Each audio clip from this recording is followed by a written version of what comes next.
자, 반갑습니다. 국어강사 유대종입니다. 자, 8월 모의평가죠. 보신 여러분들 정말 수고 많으셨습니다.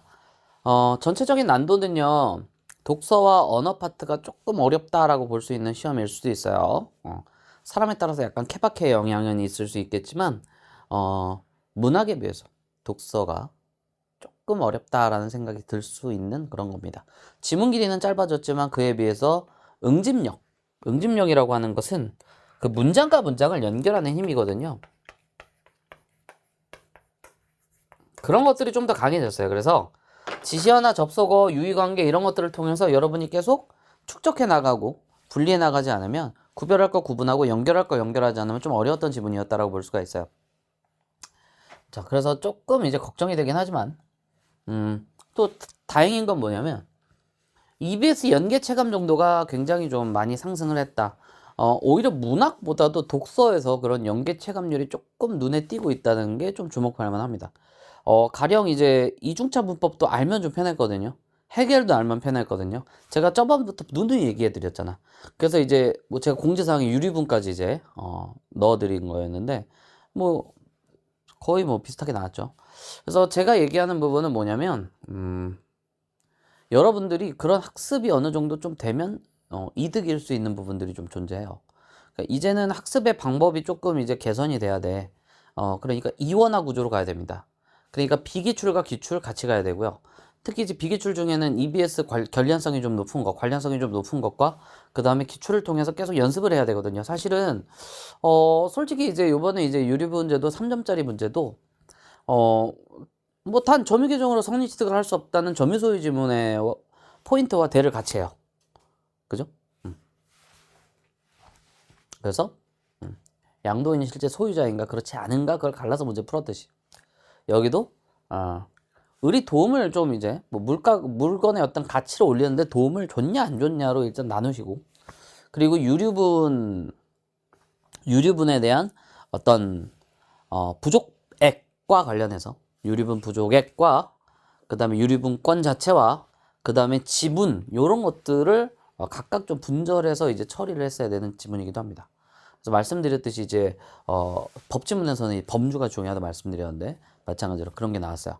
근데 말씀드렸듯이 EBS 관련성이 높아지면서 동시에 기출과 유사하게 되는 거 당연히 점유소유 지분과 비슷하게 내고 이중차 문법과 비슷하게 내고 이중차 문법도 약간 좀 머리가 헷갈리면 이제 틀리게 만드는 거야. 그 절대적인 수치와 이 델타 값, 즉 상대값의 어떤 차이 이런 것들을 계산할 수 있게 만들었거든요.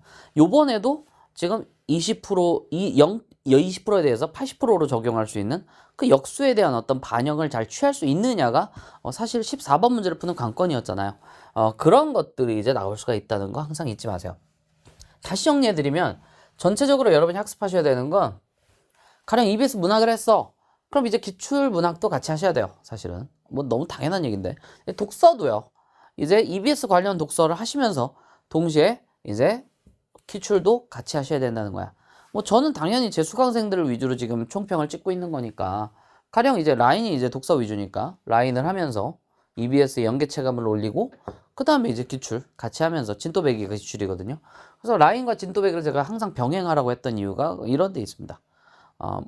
이런 식으로 빨리 이제 따라가고 뭐 그 다음에 이제 파이널로 가든가 뭐 하든가 할 수가 있겠죠.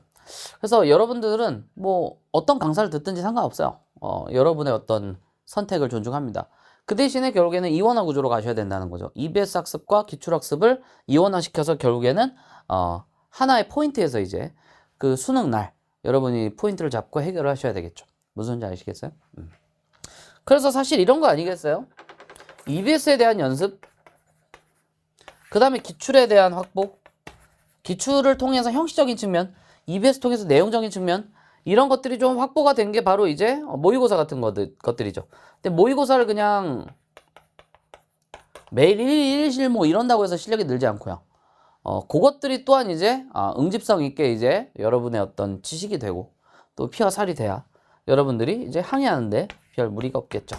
그러니까 이런 것들을 잘 어우러지게 만들어야 된다는 거야. 알겠어? 그래서 요런 모의고사만 드립다 풀려도 안 돼요. 왜냐면 기출 마인드가 없으면 안 돼. EBS 적합도도 중요하지만 이것만 드립다 하면 안 돼. 기출 마인드도 있어야 되고 뭐 연습도 좀 필요한 거죠. 여러분이 사실 여태까지 세대 중에 제일 국어 공부를 많이 해야 되는 세대 아닐까라고 싶을 정도로 국어가 아주 지랄맞게 나오는데 뭐 여러분들 어쩔 수 없는 거죠. 여러분이 한 2013학년도, 2012학년도 수능을 봤다면 그때 등급컷은 98이나 96이었을 텐데 아쉽지만 지금 등급컷은 뭐 지금의 어떤 수능은 전혀 여러분들에게 그런 것들을 허락하고 있지 않습니다. 다시 한번 말씀드리지만 유리분 지문이라든지 아도르너 지문은 연계 체감률이 굉장히 높았던 지문입니다. 그렇기 때문에 여러분들이 연계 체감 정도의 어떤 상승, 특히 독서 쪽에서 문학이야 원래 있어 왔던 것이고, 근데 또 이제 비작품이 비연계 작품이랑 섞이면서 좀 약간 중화되는 느낌은 있는데, 이 독서는 이제 대놓고 연계의 확률이 좀 높아서 그 대신에 이제 EBS만 학습하면 안 돼요, 당연히. EBS보다는 넓은 범주로 좀 시험 문제가 이렇게 나온다고 생각하시면 돼요. 그래서 학습을 좀 하셔야 된다라는 겁니다. 자, 그리고 영역별 속성 항상 중요하죠. 그리고 문학에서는 이 점을 항상 중요시 여기세요. 팩트가 먼저야. 그리고 정서나 태도, 분위기는 나중이다. 모든 선지에 팩트가 앞서요. 그러니까 사실 뭐 한복이라는 존재가 있니, 뭐 직접 했니 라든지, 그 다음에 현대사문 같은 경우도 규칙을 도대체 누가 정했는가, 이런 주체에 대한 문제가 계속 튀어나오고 있다는 거죠. 그러니까 주체 변환, 인과선호 도치, 의도 삽입, 요 세 가지는 항상 내가 사실관계 중심으로 봐야 된다고 얘기했잖아. 요번에도 그런 것들이 이제 나왔던 것이고요. 그래서 정수전전 당연히 인물관계 정리하는 거 중요한데, 어쨌든 팩트, 사실관계 중심으로 지금 튀어나오고 있다는 거, 그거 이제 잊지 마시고요. 그 다음에 이제 현대시 같은 경우도 가작품, 나작품이 나왔는데 길이 내가 분명 뭐랬어요? EBS 연계가 필요하다니까. 내가 길 분명히 과정이라고 했어요. 요거 그냥 단순히 이게 나누지만 마시고 이게 전체적인 흐름의 어떤 세 단계의 과정일 수도 있다. 그래서 26번에 3번 같은 거 나왔던 거야. 뭐 이게 답이라는 게 아니라 26번 3번 선지가 즉 적절한 선지라는 거지. 그러면서 처음과 뒤의 대비, 그게 26번에 5번 선지잖아. 요렇게 이제 만들어 나갈 수가 있다고. 결국에는 공부를 하는 게 훨씬 이득이다라는 거 잊지 마세요. 그냥 피지컬로 뚫기에는 좀 이제 버거운 시험이라고 볼 수가 있어요. 사실은. 알겠어요? 23번도 주체 확인 문제에 가깝고요. 보기 중심적 사고는 항상 이제 현대시의 메인 테마입니다. 그래서 뭐 작년에 나왔던 노래와 이야기라든지 혹은 이제 김기림의 연륜이라든지 다 이제 사실관계 확인을 하면서 보기를 똑바로 읽어야 풀릴 수 있는 문제. 현대시는 특히 해석 부분이 중요하기 때문에 그 해석을 보기가 해주거든요. 그 보기에 좀 착안을 하시라는 얘기야, 내 말은. 알겠어? 자, 뭐 그 다음에 이제 고전시가 같은 경우도 사실은 어부단가 뭐 나올만 했죠. 나올 때 돼서 나온 거고요. 그 다음에 나작품도 사실은 좀 박인노의 사주곡이랑 비슷해서 갖다 놓은 거야. 그래서 요번에도 그런 어떤 경향을 보일 수 있고, 특히 문장과 문장을 연결해야 되는데 지금 강풍에 대해서 얘기하는 게 지금 뭐 그래서 산으로 갔다가 아니라 앞산이 뒷산처럼 보인다는 그 다음 문장은 굉장히 이제 배가 움직이는 모습을 드러내는 표현일 뿐이죠. 그래서 문장과 문장을 연결해서 이해를 할 수 있느냐를 물어본 게 바로 34번 문제 같은 스타일이라고 볼 수가 있겠고요. 5번은 지금 벗을 불러서 있자라는 것과 이제 비교를 해서 처리를 해야 되는 거라 그 문장을 쌩까면 안 되는 거예요. 그래서 항상 크로스 체크는 필수입니다. 알겠죠? 잊지 마시고. 그리고 정답과 관련해서는 문장과 문장을 잘 연결할 수 있느냐를 사실은 묻고 있다라는 겁니다. 그래서 그런 점들도 인지하시면 될 것 같아요. 그 다음에 결국에는 이제 문학은 이런 것들에 조금 착안을 하셔야 돼요. 항상 제가 강조했던 거, 팩트가 먼저, 의미가 나중. 그 다음에 현대시는 보기에 집중해서, 고전시가는 연기학습을 꼭 하셔야 됩니다. 제일 문학에서 제일 중요한 건 고전시가. 그 다음에 독서에서 제일 중요한 건 법경제입니다. 그래서 이 파트가 직접 연계 비중이 제일 높아요, 사실. 인문지문은 EBS만 딸딸딸 외우면 아주 후드러지게 쳐맞을 확률이 높습니다. 왜냐면 그 입장이라는 건 말 그대로 평가는 입장이에요. 여러분 잘 생각해 보세요. 해겔 지문도 가는 해겔이었죠. 근데 나는 해겔을 졸라게 까잖아요. 그죠? 졸라게 깐다기보다는 어쨌든 해겔의 변증법은 오케이. 하지만 해겔이 세운 예수를 핫타치로 넣는 건 에바 참치 꽁치. 그래서 예수를 뭐 최상위로 올려놔야 돼라는 어떤 주장은 글쓴이의 주장이죠. 사실 8번 문제도 보면 사실 어떻게 돼 있어요? 누구의 주장이냐가 포인트죠. 하나는 A는 아도르노다. 가지문 아도르노고 나지문은 근데 누구냐? 누구의 입장이냐? 바로 글쓴이의 관점이다라는 걸 대놓고 주고 있잖아요. 이거 내가 볼 때는 해겔 지문을 거의 유사하게 갖거나 혹은 비슷한 사람이 쓴 겁니다. 그래서 이런 것들을 이제 잘 간파하면서 접근을 해야 된다는 얘기를 해드리고 싶은 거예요. 그래서 인문 지문은 사실 이게 연계 체감도 물론 느낄 수 있지만 수능 당일날은 그 사람의 입장을 잘 정리하는 게 중요해요. 근데 그런 연습을 이제 가령 이제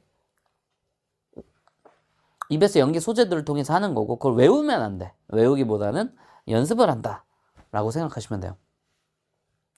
그 다음에 패러프레이징 되는 어떤 재진술들 잘 판단하셔야 되는 건 너무 당연한 얘기고요. 과학점 말씀드렸지만 사칙도 비례다 언젠가 써먹겠지. 요거 활용하시면 되는 거고 중요한 건 뭐냐면 중요도 계산할 때 말 그대로 지금 반영하는 댐핑 인자가 반영되죠. 댐핑 인자 반영되어서 들어가는 거죠. 그러니까 받을 때는 댐핑 인자를 적용해서 받는 거야.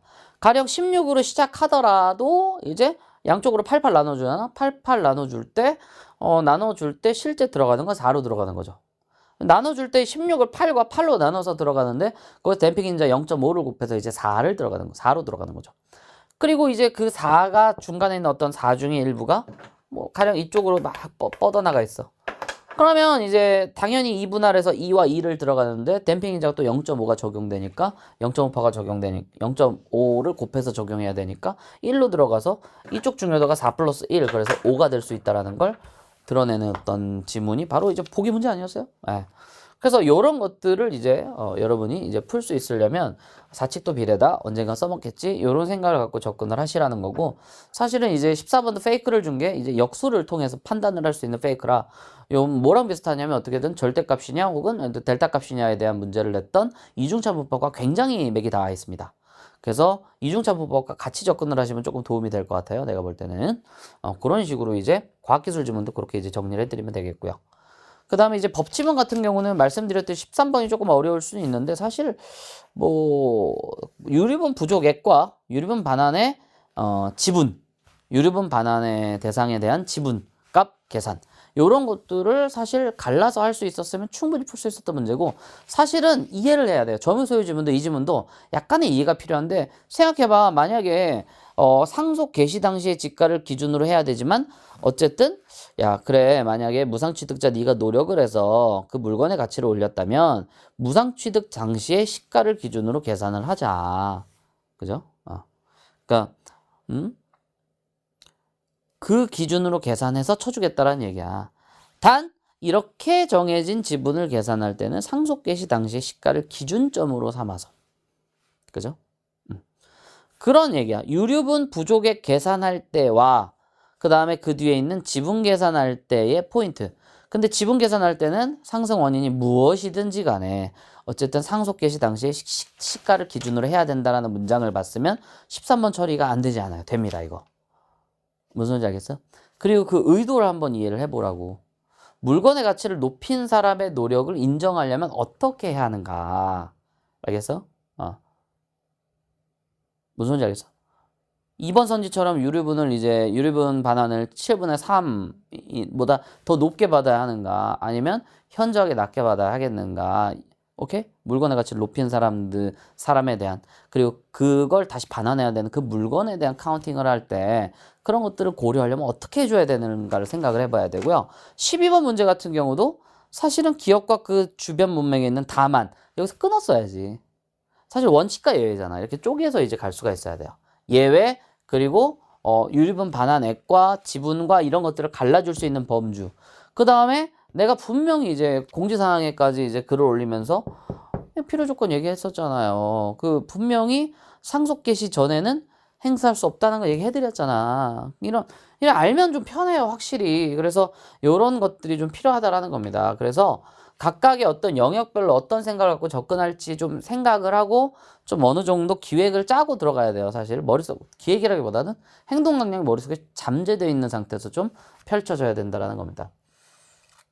그리고 화작은 무난했고요. 화작은 이거보다는 수능이 무조건 어렵게 나와요. 그리고 언어 파트에서는 어미에 대해서 선어말어미, 어말어미로 나눠지고 종결, 연결, 전성으로 나눠지는 요거에 대한 명확한 이해를 하고 있는가. 분명히 또 시험 문제 나온다고. 합성어에 대해서 대등, 융합, 종속이란 내용적인 측면 말고 통사, 비통사로 나눌 수 있는가. 조사가 생략되어 있는 건 통사적인데 그 조사의 종류를 좀 세분화시켜서 시험 문제를 낸 게 요번 문제잖아요. 그리고 동사형 용사 구별을 제대로 할 수 있느냐. 뭐 항상 물어보는 문제야. 니은다나 는다, 뭐뭐 하는 중이다 이런 것들을 넣어서 마치 칵테일 요법처럼 처리할 수가 있어야 돼요. 그 다음에 받침 발음의 원칙은 두 개로 갈라져요. 탈락인 장한군 단수나와 교체인 음절의 끝소리 현상인데 이걸 구분할 수 있는 문제를 내잖아. 그래서 다른 것보다도 여러분들 요런 어떤 기본기 중심의 학습들 다 기본기거든요. 그래서 그런 학습들을 좀 다시 한번 점검을 할 필요가 있어. 이거 디립다 문제 푼다고 되는 거 아니야. 언어는 분명 기본기가 있어야 되고 그것은 개념학습을 통해서 이루어져요. 빠르게 정리하세요. 앞으로의 자세. 그래서 뭐 저는 뭐 제 수업을 하고 있는 사람이기 때문에 뭐 제 수업을 추천할 수밖에 없어요. 그래서 EBS 연계와 기출을 병행하는 학습을 여러분들 뭐 어떤 강사인지 골라서 하시라라는 얘기고요.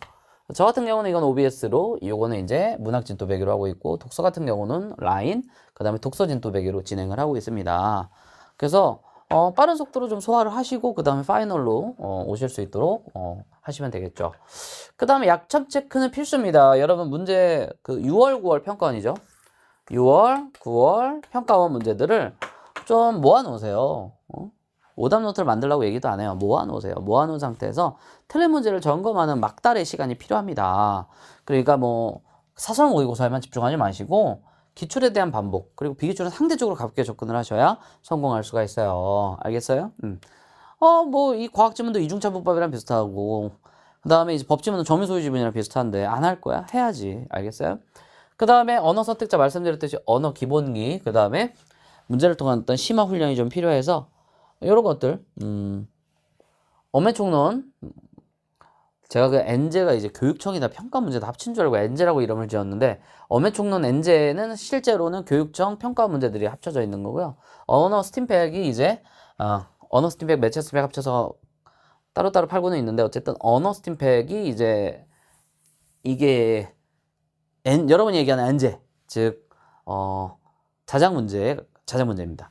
그래서 이런 것들을 좀 이제 풀어나가시면 돼요. 그래서 저는 이제 제 수강생들한테 뭐 이런 것들을 추천해 드리는 것 뿐이고 뭐 여러분들이 여러분들에게 맞는 강사와 함께 이제 접근을 하시면 됩니다.